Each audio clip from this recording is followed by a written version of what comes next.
I welcome all of you again on behalf of my organization in this small mosque or praying room. And without any delaying time, we have a special guest today, so we will listen to him. But in short, that we started this beautiful dialogue and relationship few years back, everybody knows. And I hope that this relation is now at a very mature level. And today I'm very happy to see many kids and young children and youth as well. So our future is very bright. We can transfer this beautiful relationship to our youth as well. So I am very happy, and Dr. Zahid Parvez, as you have received the invitation, that he is the principal at Markfield Institute of Higher Education in Birmingham, United Kingdom. And he has initiated many dialogues with the non-Muslims in, not initiated, but I want to say that he led the dialogue and many contracts and many things in England as well. So I would like to invite Dr. Zahid to take over the session, so we will listen him, and after that, if we will have the time, then we can take some questions as well. So Dr. Zahid Parvez. Okay, Bismillah ar-Rahman ar-Rahim. In the name of God, who is the most merciful, the mercy giving. Ladies and gentlemen, brothers and sisters, first of all, can I thank the organizers for inviting me here to be part of this wonderful occasion where many Christians and Muslims are gathered, and many people from other faiths as well.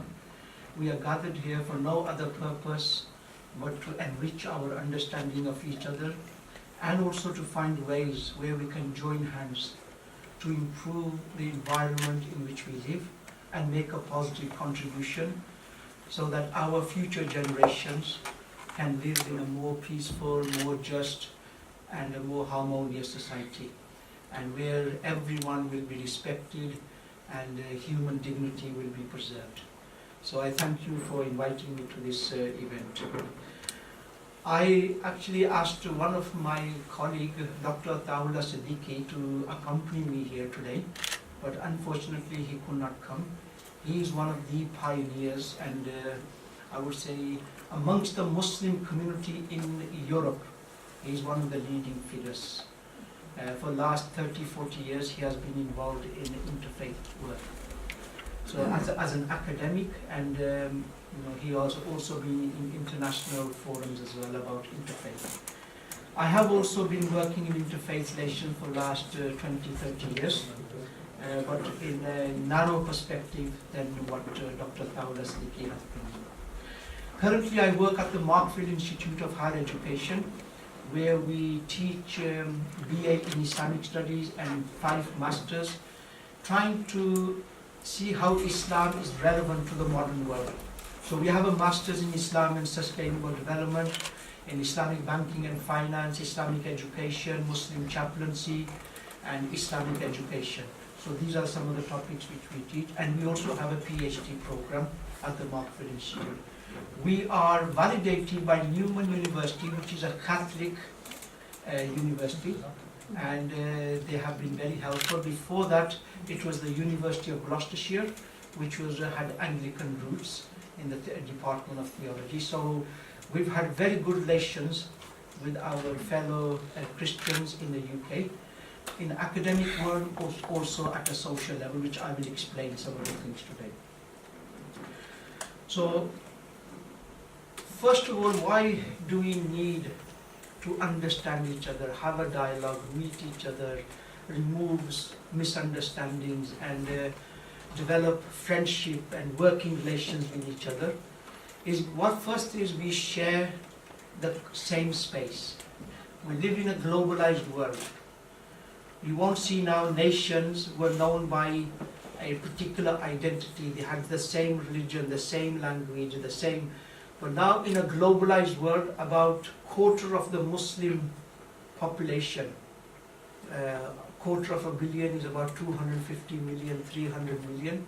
They live as minorities, spread across the world, almost every continent. Similarly, Christians are also spread across the world, and same with the other faith religions.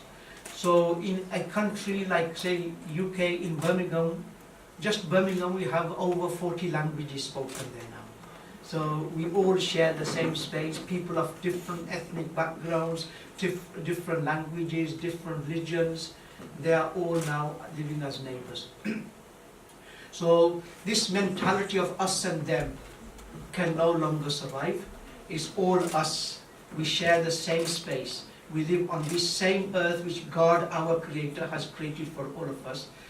We have to not only tolerate, but I think that's a negative word, we have to positively accept from the bottom of our hearts each other and see how we can work together to improve the environment in which we live.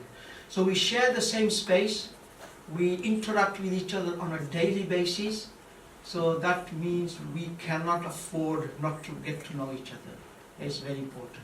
By interacting and living together, yes, there are many suspicions, many fears, many misunderstandings, and that has led to many divisions amongst human beings. We are divided along ethnic lines, along religious lines, language lines. Now these divisions can create tensions, it has created tensions in the UK, I know, and in many European countries.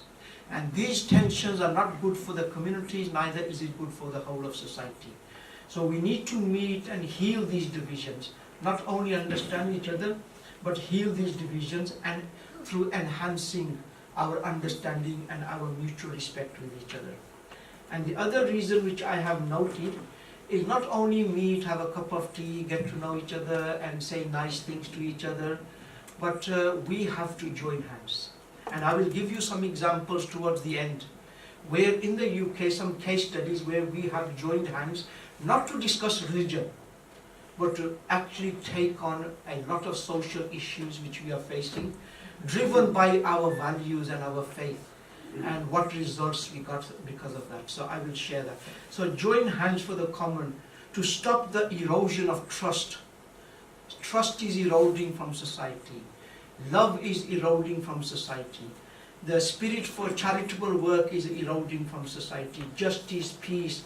Family is on the verge of extinction now. Community, social care, social cohesion, all these. The reason is because we are driven by materialistic values. Religion has been squeezed out of society. And these materialistic values have made us overlook the spiritual and moral values. Sometimes we begin to see ourselves as intelligent animals, not as human beings, as vicegerents of God on this earth, those who have responsibility and they have to ensure a better world. We are driven by profit maximization and for the accumulation of wealth, whether we have to leave our families, ignore our children, ignore our near and dear ones to pursue our careers, then let it be. And this is what's happening. Yeah? So we need to join hands to stop the erosion, because if these things go, as family goes, the whole society could collapse, and it will be very serious for us. So these are, and many other reasons why we need to join hands and have programs like this quite often. And I came here, first time I have come to Sweden, I tried to find out, and I believe that you have a rich history of meeting quite often, and you know each other now on a friendly level, and I'm very happy and pleased to see it, to hear that. So our context, we have as human beings of the last 200, 300 years made huge progress. But it is mostly material progress. We have reached the moon. You know, there's a saying, we fly in the air like birds and we swim in the oceans like fish. But how to live on the earth as human beings, we do not know. So we made huge progress in medicine, in engineering, in communication, technology, every kind of material development, and that we should be pleased, but there should have been a balance, not at the cost of spiritual and moral development. So if you look at this great progress, it is coming at a big cost. There's now a great ecological imbalance on this earth.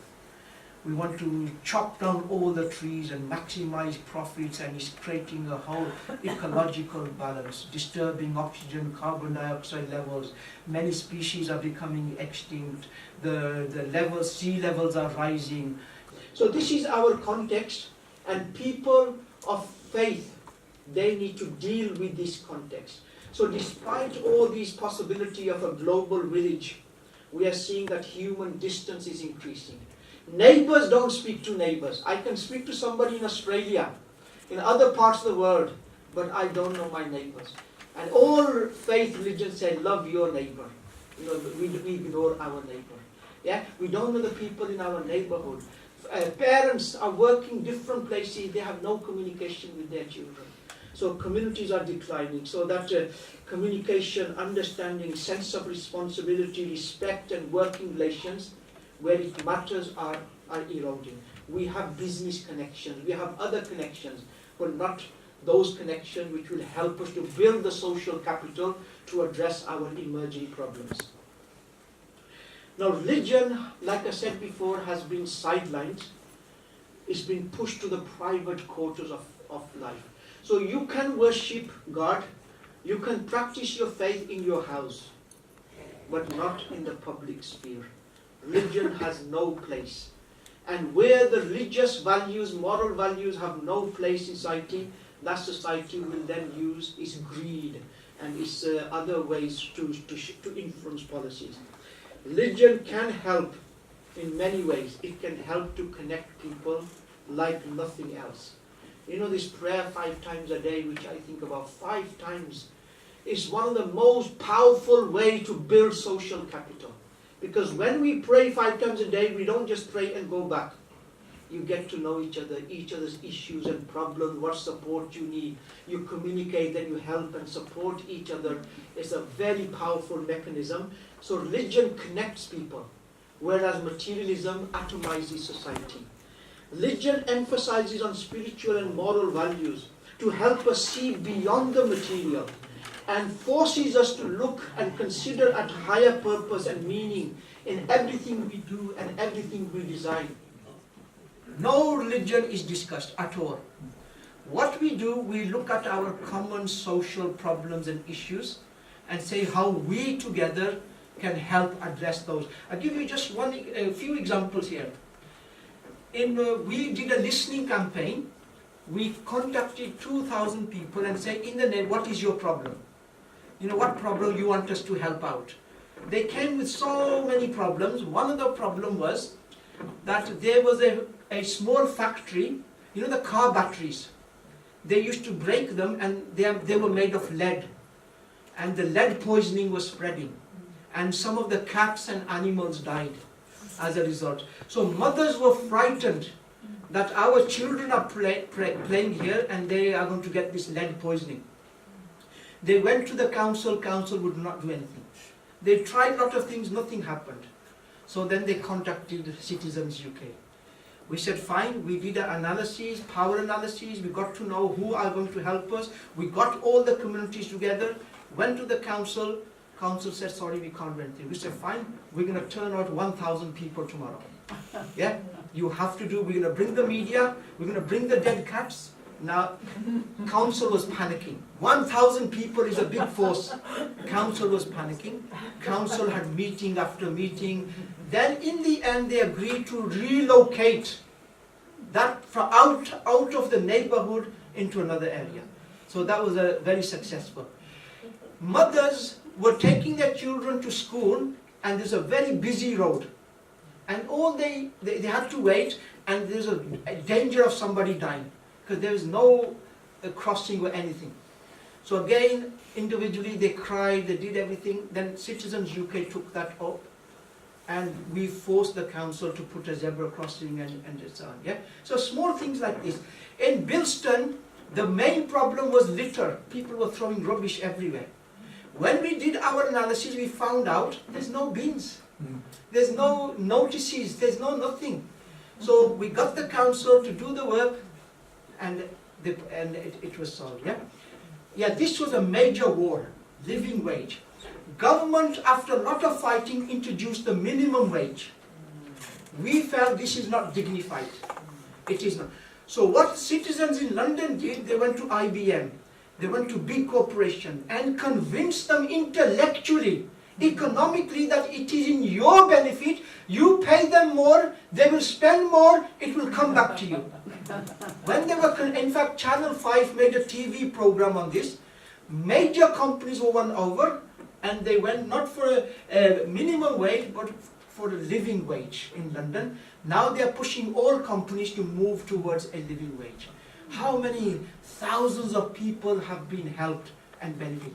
This is the power of faith. And we hold assemblies. All the faith communities come, 2,000, 3,000 people.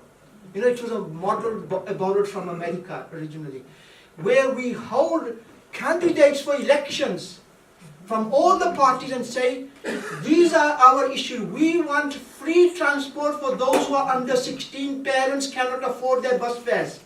If you get elected, will you do this? We get their commitment, not only commitment, we say within 100 days, after we want another meeting from. If you do not deliver, we will not elect you again. So the communities are now feeling this power, because when you act on your values, not just to discuss them, you begin to make from small differences, slowly towards bigger differences. So just to finish off, we have differences. We interpret the universe in a different way, meaning and purpose in a different way. We see prophets of God different way. However, there is much in common as human beings. We can leave aside our differences. We can join hands on the 95, 98% which is common amongst us. And together, I want to leave a better world for my grandchildren and their children. And we all want to do this. We want a society where there's peace, there's respect, there's cooperation between all faiths. We share the same space. We're living in a very materialistic world. We have to change the direction of the world so that all human children of Adam and Eve, they live together as brothers and sisters, and they learn to share the earth's resources rather than fighting and controlling over them. So for me, this interfaith dialogue is the start, and hopefully that should move towards concrete actions which will make a difference to our communities. Thank you for listening.